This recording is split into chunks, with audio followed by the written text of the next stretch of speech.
One, it is day 6 after my photodynamic therapy. I just got out of the shower, obviously. I took a very long shower, just trying to descalify myself. There's still spots where I'm scaly, no matter how much, I try to, you know, get them off. There's still some, which is okay, and it's completely normal. So I'm still scaling like around here.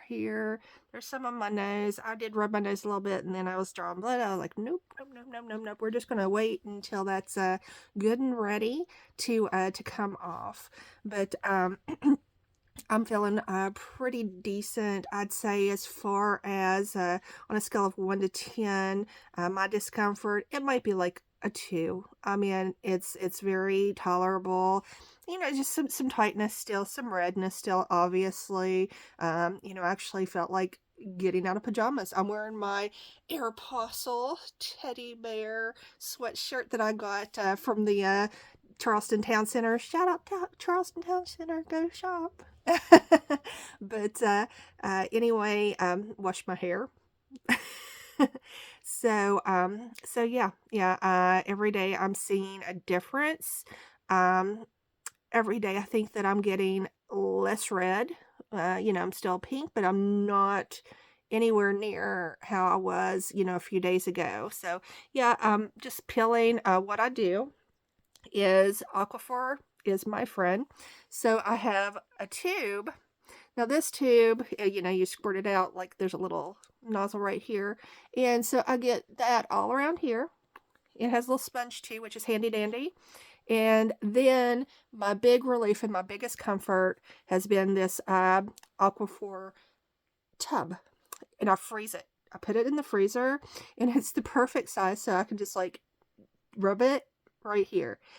This was like the most painful area out of all of them was my mouth. My lips, that hurt.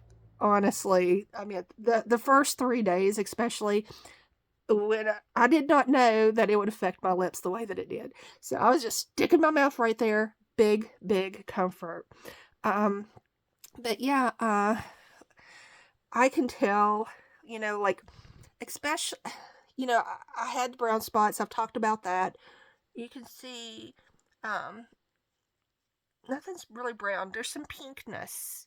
I don't know if the pinkness will fade, but like it, and then, like I said, that yucky spot that bothered me all the time, it's gone. That brown spot's gone.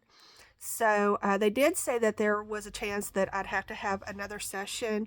I don't know when that would be. That's for the dermatologist to say. And,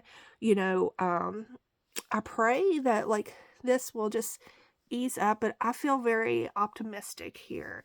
I did want to talk a little bit for a moment. Like, skin cancer is a lot more common than you think. I mean, I talk about my mom who passed away tragically last year for melanoma. But it goes by that I don't think about her. But Bob Marley, a lot of people think that the cancer started in his toe. It actually started on the bottom of his foot. It was a rare cancer, a rare skin cancer that it primarily hits African Americans, but the skin cancer started on the sole of his foot.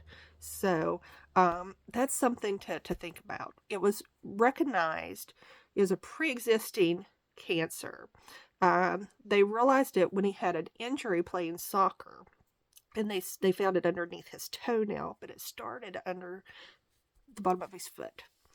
Val Kilmer, of course, he had a lot of battles, and he the main source of his death was pneumonia, but he had squamous cell carcinoma. He had it on his tongue. Kelly Clarkson's ex-husband, Reba McEntire's stepson, he recently passed away from it. And Jimmy Buffett. Jimmy Buffett died of skin cancer. So there's a lot more out there than you think. There's celebrities that, pass from skin cancer. It's not just something like, oh, I'll go to the dermatologist and get it fixed. Get yourself checked early. if you think there's a problem, even if there isn't a problem, it's always good to go to a dermatologist and get a full body checkup no matter what. And the older you get, the more important it is. You got to catch this stuff early. And the biggest thing is protecting yourself and protecting yourself at a younger age. Protect your kids. Use your SPF. Wear hats. Wear sunglasses. Minimize the amount of time that you're out there. Don't, when I was younger, I'd pop on my bikini looking cute, go to the pool, and just, bake. The darker, the better. Not knowing at 20 what it would do to me in my 40s. So be smart. Use your noggin. Protect yourself. Go to the dermatologist. Get checked over. Because anybody, you're not immune. You're not immune to this. You don't want to go through this, and you don't want to die. So thank you. Thank you for your support, and God bless.